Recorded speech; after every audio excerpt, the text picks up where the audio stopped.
Bom, boa noite. Nós estamos aqui entrando na nossa primeira live pela Semana Internacional da Tireoide. Dr. Sgarbi é presidente do Departamento de Tireoide da SBEM Nacional. Olha, ele está me vendo. Então, clica aí agora, doutor Sgarbi, para participar aqui da live comigo. Você vai aparecer Ah, agora ele apareceu. Oi! Olá, Tudo tudo bom, doutor bem? Sgarbi? Tá me... Problemas aqui com a conexão, mas agora Tudo. acho que está dando Olha, certo. tudo. Olha, já gostei do look que o senhor colocou aí de fundo, né? Com Ah, livros, estantes. ah Olha, está perfeito. tô aqui na minha casa. Bom, então a gente vai começar. Eu estava apresentando o senhor como presidente do departamento. Ó, o doutor Vitor Gervásio já está aqui com a gente também. Eu queria que o senhor se apresentasse como especialista e como presidente do departamento de tireoide da SBEM. Vai ser um prazer que o senhor fale com a gente. Bom, prazer é todo meu, Cris. Eu sou José Sgarbi, eu sou presidente do Departamento de Tireoide da Sociedade Brasileira de Endocrinologia e também sou professor de endocrinologia e vice-diretor da Faculdade de Medicina de Marília.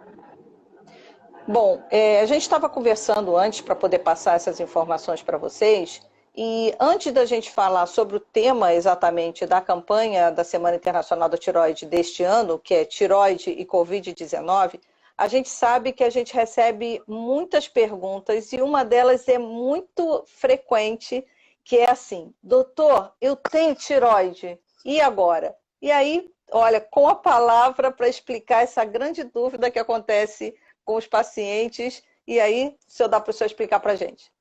Lógico. Bom, a tireoide é uma glândula que nós temos aqui no pescoço, né?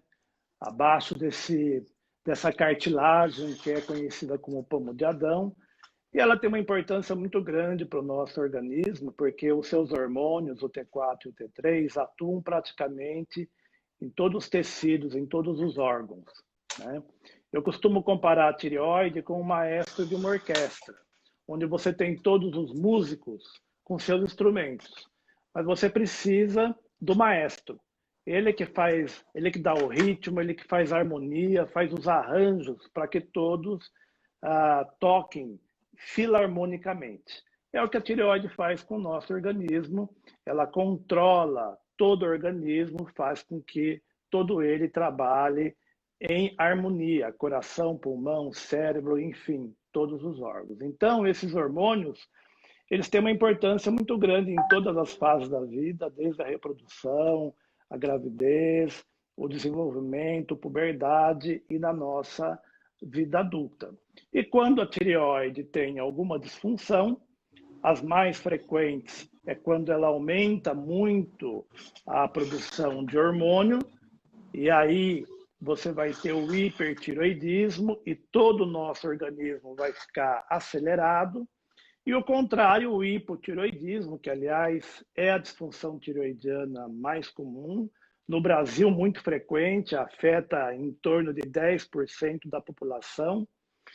E no hipotiroidismo, todo o organismo fica mais desacelerado. Bom, a gente aproveita para dar boa noite, porque a gente já está com mais de 200 pessoas aqui online acompanhando a nossa live. Então, estamos dando boa noite para todo mundo: Rosa, Vitor, Stefane, Elane, doutor Alberto, Anderson. Olha, a lista é grande de pessoas. E a gente já tem até pergunta, mas eu vou esperar mais um pouquinho para colocar a pergunta, para pedir para você falar um pouquinho sobre esse tema da campanha, porque você deu uma visão geral dos problemas da tireoide, principalmente em relação ao hiper e ao hipotiroidismo, né? Mas as pessoas estão muito preocupadas em saber se, pelo fato delas terem algum problema na tireoide, viu, gente? Não é problema dela, é problema nela, tá? Da tireoide, se elas são consideradas grupos de risco para o Covid-19. Bom, então, Cris, obrigado pela pergunta.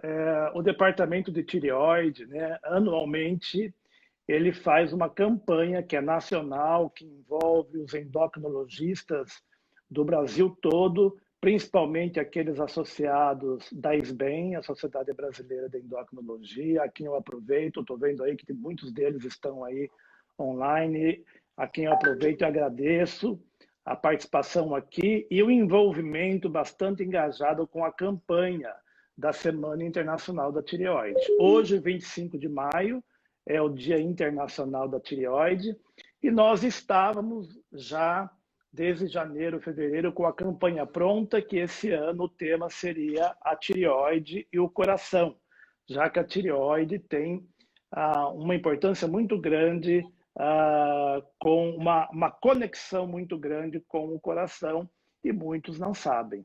Nós tínhamos até a logo já dessa campanha pronta, toda a campanha pronta, o material pronto, mas aí todos nós fomos surpreendidos pela Covid, né? Que aflita muito os brasileiros. Nós estamos percebendo aí que o Brasil rapidamente caminha para ser o novo centro, né, da epidemia no mundo. E nós, então, tomamos a decisão, achávamos que, e também porque começaram a chegar muitas perguntas ao departamento, nós tomamos, então, a decisão de mudar o tema da campanha e esse ano focar na relação que existe entre a tireoide e a Covid. Então, hoje, o nosso tema aqui é justamente para isso, para a gente começar. Vai ser uma semana toda de lives, sempre às 18 horas, e cada dia com um assunto relativo à tireoide e Covid. Então, para responder a tua pergunta sobre se as pessoas que têm, o paciente que tem disfunção tireoidiana, o hipertireoidismo ou o hipotireoidismo, se eles são um grupo de riscos, eu até vi que aqui já algumas pessoas já enviaram essa pergunta. Não. Quem tem hipotireoidismo ou hipertireoidismo, apenas por essas condições, desde que tanto o hipotireoidismo ou o hipertireoidismo estejam bem controlados, isso não vai implicar em nenhum aumento de risco, nem para o contágio e nem para a gravidade do Covid. Existem situações excepcionais, como, por exemplo, no hipertireoidismo, num quadro muito intenso de maior gravidade, que é a crise tireotóxica, que felizmente é raro, e também no hipotireoidismo, em casos em que ele esteja muito descontrolados, aí sim, esses pacientes podem ter o maior risco, principalmente para a gravidade do Covid. Mas são situações muito especiais e muito excepcionais. A grande maioria dos pacientes, eles não têm nenhum risco maior para o contágio e nenhum risco maior para a gravidade. Lembrando, Cris, que esses pacientes que têm hipotireoidismo, eles também podem ter outras doenças endócrinas, né, que aí sim aumentam o risco, né, como a obesidade e o diabetes. Inclusive, teve uma pessoa que mandou uma pergunta agora, que no caso que ela já fez é tireoidectomia, não é isso? Quando a gente... Isso, é a cirurgia que tira a tireoide. Tira a tireoide, tireoidectomia, né? Tireoidectomia. Quando a pessoa faz isso, isso interfere em alguma coisa? Ela fica mais vulnerável ou menos vulnerável a não só ao Covid, mas a alguma doença? Quando o paciente faz uma tireoidectomia, em geral, para o tratamento do câncer de tireoide, e particularmente se a tireoidectomia for total, ou seja, você tira, é retirada toda a tireoide, esse paciente vai ficar com hipotireoidismo. Então, é a mesma situação do hipotireoidismo, desde que bem tratado, isso não vai implicar em nenhum risco maior, nem para o contágio, nem para a gravidade do Covid. No caso dos pacientes que têm um acompanhamento, né, fazem aquela visita regular, pode acontecer alguma coisa no meio do caminho? É o momento deles procurarem o médico via telemedicina no hospital? Qual seria a melhor conduta para esses pacientes que estão sentindo algum problema, alguma coisa, se sentirem inseguros? Bom, aos pacientes que têm hipotireoidismo, que é uma situação clínica, se já diagnosticado e ele em tratamento, é uma situação clínica mais tranquila. E aí, desde que seja possível ao paciente evitar essa visita à sua unidade de saúde, seja ela o médico particular ou uma unidade pública de saúde, é preferível que ele adie essa visita e a coleta de exames para quando essa situação ficar um pouco mais tranquila. Se ele tiver não se sentindo bem, se o hipotireoidismo não tiver controlado, ou se ele tiver, e geralmente o paciente, ele conhece os sintomas de quando a doença não está bem controlada, aí sim, se ele for um paciente de atendimento privado, se ele tem um médico, ele deve entrar em contato com esse médico primeiro, sem ir ao consultório, para ver qual a melhor atitude para esse paciente. Para aqueles pacientes que utilizam o sistema público, então ele deve também, hoje, a maioria dos hospitais públicos estão fazendo aí um contato com esses pacientes, ou uma unidade básica de saúde para tentar solucionar o seu problema. O hipertireoidismo é um pouco diferente, porque é uma doença que exige alguns cuidados, e se esse paciente está numa fase aguda da doença, ele vai ter que ter um atendimento. Se ele já está em tratamento e a doença relativamente bem controlada, ele também deve esperar para procurar o atendimento. A gente sabe que o coração da gente anda muito incomodado e acontece que todas as outras doenças acabam ganhando a culpa, quando na verdade talvez a culpa seja um pouco dessa ansiedade da gente, né? A gente não sabe o que vem por aí, não sabe quando as coisas vão acabar, às vezes está num dia melhor, às vezes está num dia pior, né? Esse tipo de coisa pode confundir um pouco o paciente e ele achar que ele já está... É como se a gente começa a espirrar, pronto, já estou doente, né? Antigamente a gente espirrava, era só um espirrinho. Hoje em dia a gente dá um espirro e já acha que está com Covid-19. Né? Então, tem alguma mistura dessas sensações que pode confundir um pouco o paciente? Ele tem que dar uma baixadinha, uma acalmada na situação para poder entender o que o organismo dele está querendo dizer? Eu acho que nesse momento, Cris, nós todos estamos muito aflitos, né? Eu mesmo, há 2 semanas atrás, tive uma corizazinha aí e já pensei, nossa, será que pode estar ocorrendo, né?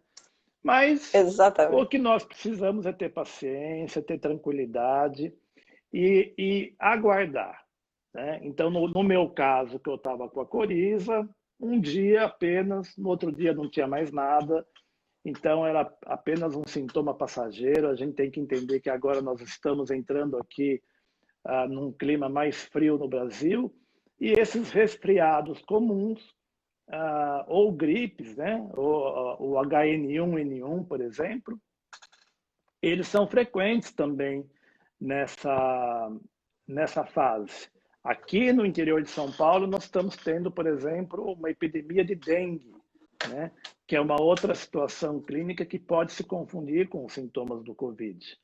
Então, é muito importante que a gente tenha calma, que a gente não adie os nossos planos pessoais, que nós tenhamos tranquilidade e que a gente, ao ter um sintoma suspeito de Covid, que, como eu já disse aqui, a coriza, uma dor de garganta leve, né, a tosse seca e perda de paladar, então, na evidência desses sintomas, e se a gente deve fazer um isolamento em casa, né, até que se confirme ou não a doença, então, o isolamento dentro de casa, e caso esses sintomas piorem de intensidade, se vem a febre, e se principalmente ele começa a ter sintomas de cansaço, e particularmente de falta de ar, ele deve procurar o atendimento médico.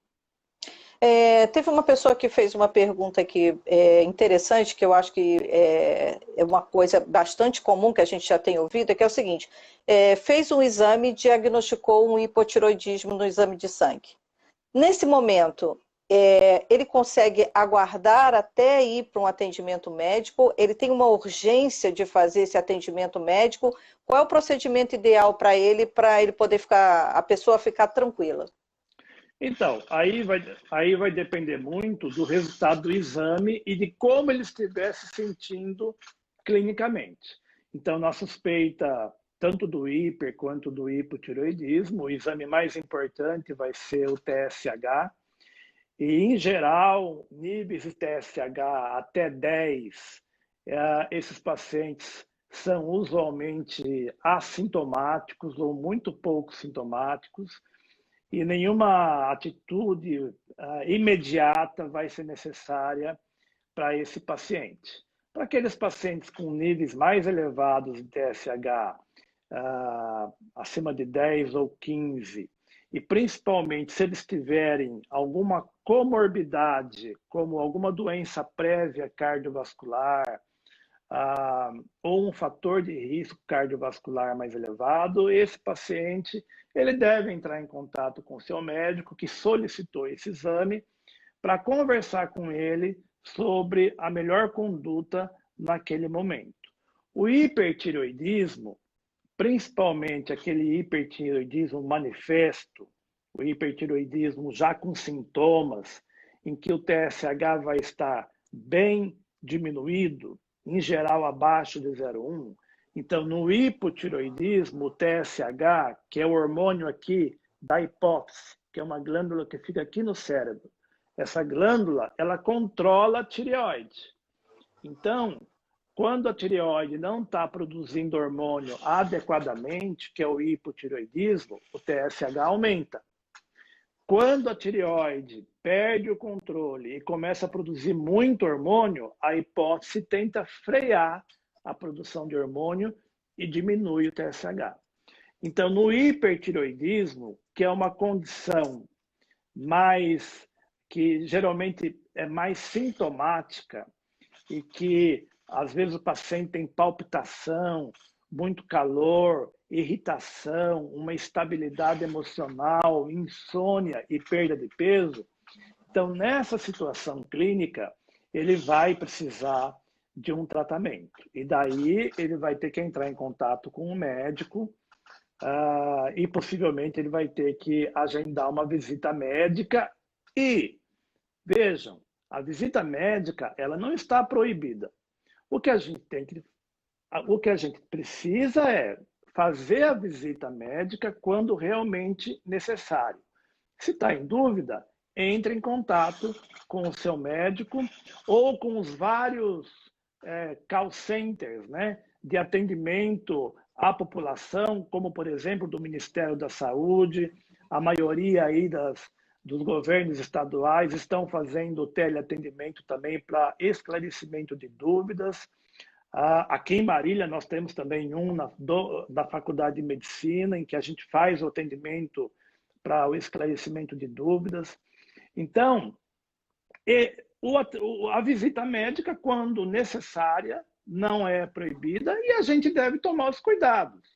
Nós vamos de máscara, né? Dentro do consultório médico, nós vamos fazer um distanciamento lá no consultório entre uma pessoa e outra, de pelo menos 2 metros, e aí fazer a consulta médica e ir embora direto para casa, não esquecer de higienizar as mãos antes da consulta e também após a consulta, e vai dar tudo certo, é possível fazer essa visita com segurança.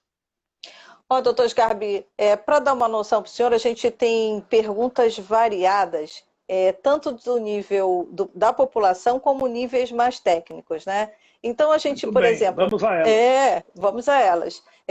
Uma das coisas, assim, as várias terminologias da tireoide, às vezes a gente tem que falar devagarzinho para não errar o nome, que nem a tireoidectomia, né?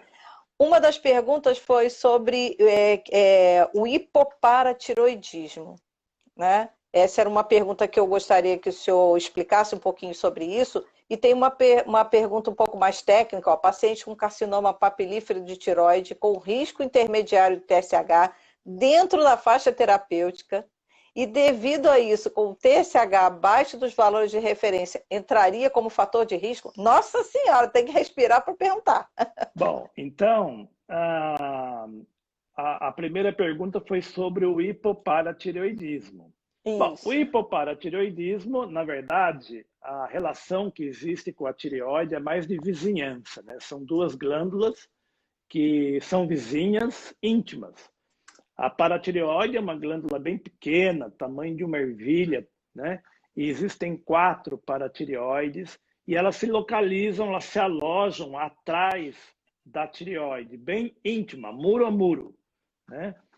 E a paratireoide é uma glândula que é responsável pelo controle do cálcio no nosso organismo.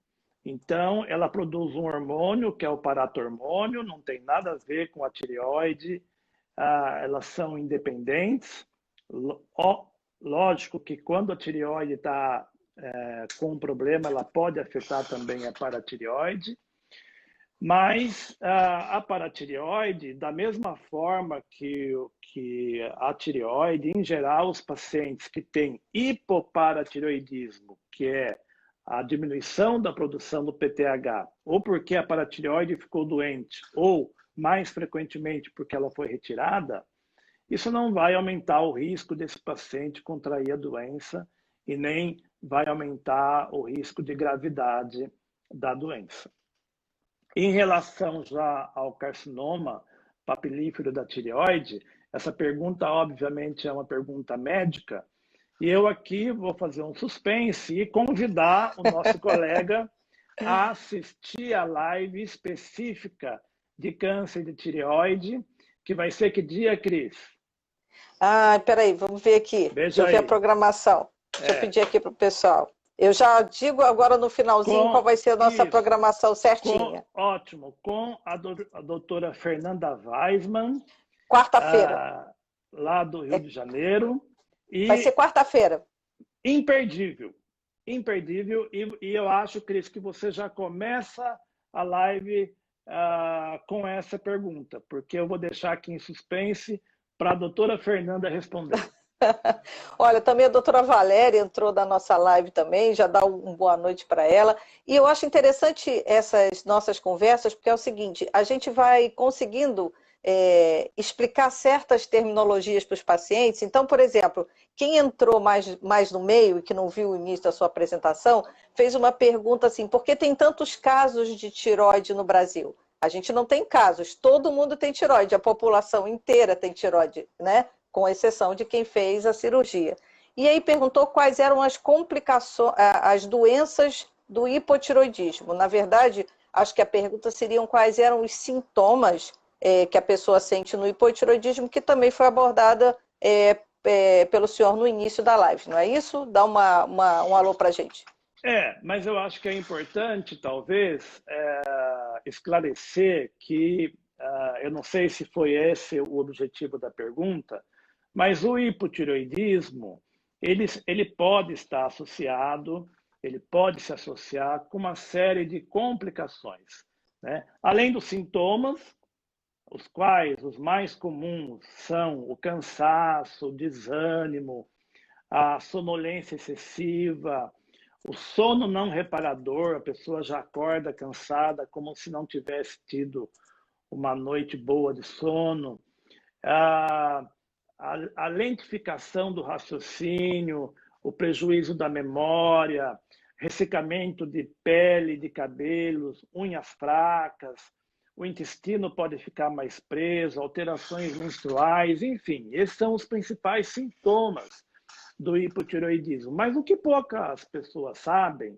né, é que o hipotireoidismo ele também pode se associar com complicações cardiovasculares ao coração.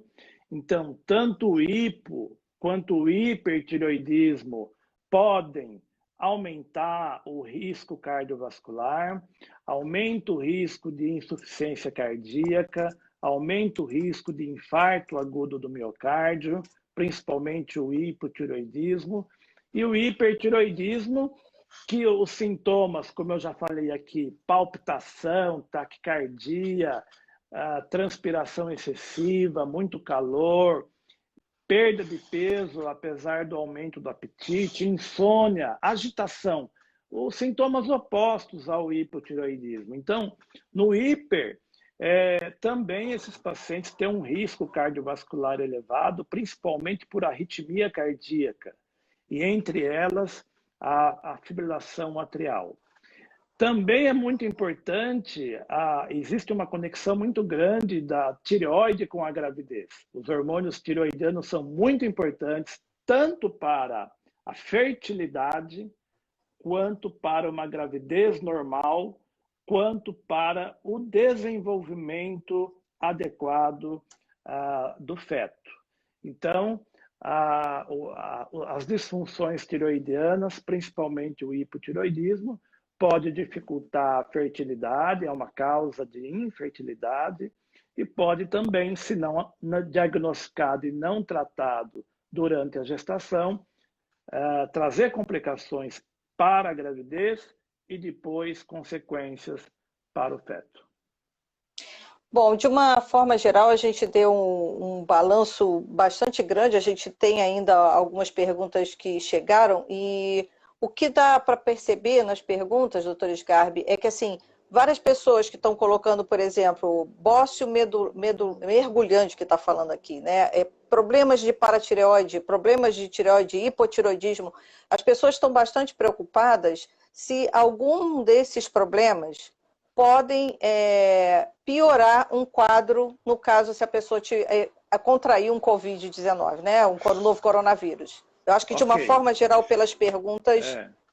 Então, é muito bom que fique claro, Cris, que as disfunções tireoidianas, em geral, elas não vão aumentar o risco nem de contágio e nem piorar ou aumentar o risco de gravidade à infecção pelo Covid. Há situações, como a doutora Fernanda vai falar na quarta-feira, como no câncer de tireoide, aquele câncer de tireoide avançado, que felizmente são a minoria dos pacientes, né? Principalmente com metástase para pulmão.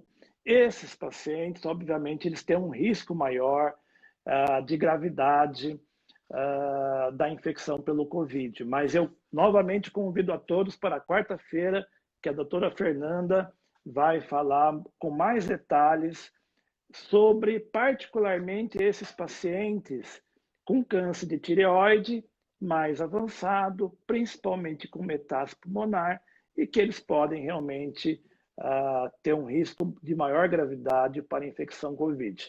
A tireoidite de Hashimoto, que é a principal causa de hipotireoidismo, e eu já vi aqui umas perguntinhas passando sobre isso, porque é uma doença autoimune. E muito se lê nos jornais sobre a imunidade e o risco de infecção Covid. Então, a tireoidite de Hashimoto é a principal causa de hipotireoidismo.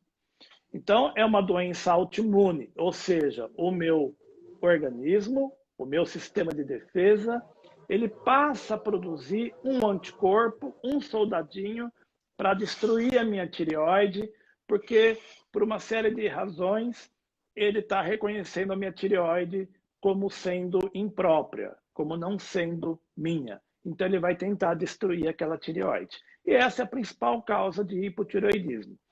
Apesar de ser uma doença autoimune, esses pacientes, ao contrário de outras doenças autoimunes, e daí que vem a confusão, artrite reumatoide, lúpus, em que as pessoas precisam fazer uso de medicamentos imunossupressores que vão diminuir a resistência imunológica do indivíduo e que, portanto, vão aumentar o risco para infecção COVID.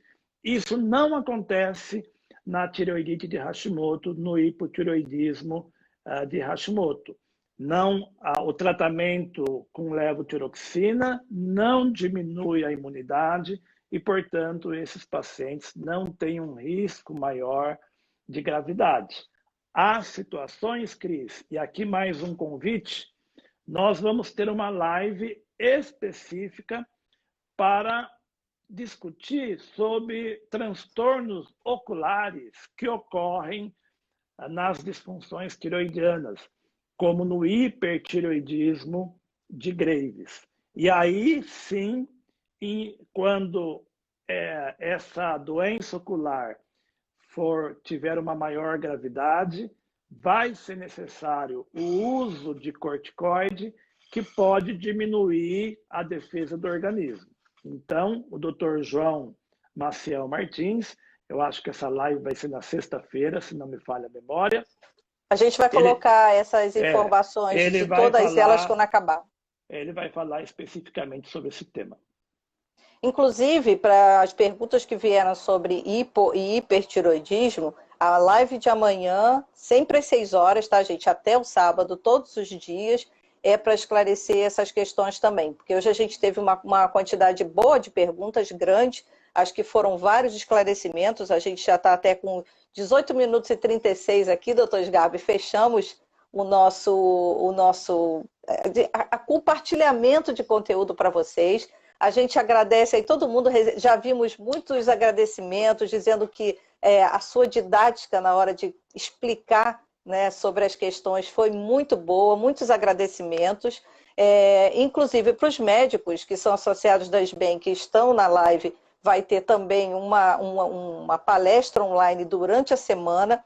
E além disso, no site do departamento, né, que é tiroide.org.br, e no site da Sociedade Brasileira de Endocrinologia, que é o endocrino.org.br, existem diversos documentos, diversas informações que podem ser muito úteis para todos, além de todas as postagens que estão sendo feitas desde o início do mês de abril, com dicas pontuais, todos desses documentos que estão lá, né? Então, a gente até já vai começando a se despedir para se encontrar amanhã. Vou pedir para o doutor Garbi se despedir aí do pessoal, agradecer demais a participação de vocês. Vocês não sabem como é boa essa companhia. Está todo mundo sozinho em casa, mas no fundo, a gente não está sozinho, a gente está com a companhia de vocês aqui, perguntando, trocando ideia, e isso é bom demais, acalma o coração, acalma a tiroide, né? A gente pode falar assim. Bom, Cris, eu só tenho a agradecer. Eu acho que foi uma oportunidade muito rica da gente poder fazer essa interação com o público, com os colegas também da endocrinologia, os médicos, do Departamento de Tireoide, da Sociedade Brasileira de Endocrinologia. A todos eu quero agradecer o apoio sempre restrito ao Departamento de Tireoide e agradecer principalmente o público leigo que vê aí uma oportunidade de tirar suas dúvidas. A gente, infelizmente, não tem tempo para tirar todas as dúvidas, mas hoje foi só um gostinho, porque amanhã nós vamos falar...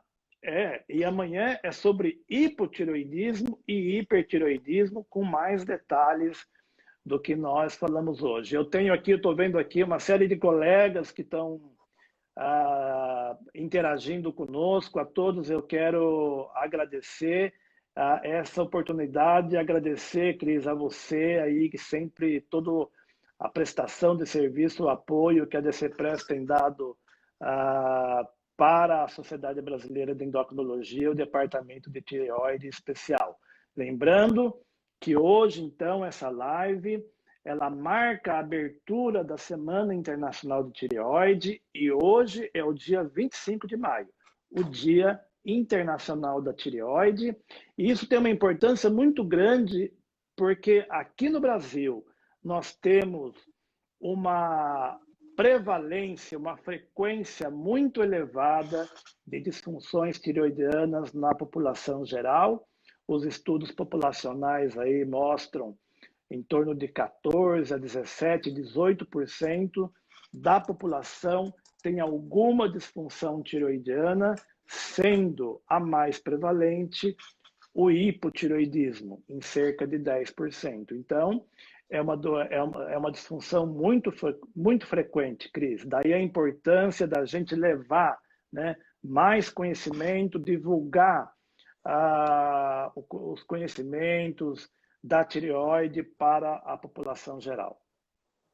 Bom, então a gente vai ter aí uma semana todo dia, os encontros às 18 horas, durando meia hora. Hoje a gente já está nos 40 minutos e a gente espera vocês não só para vocês tirarem as dúvidas com a gente, né, e com os especialistas do departamento, mas também para fazer companhia para a gente, que isso, no momento tão difícil que a gente está vivendo, sempre é muito bom. Né? A gente agradece a participação de todo mundo.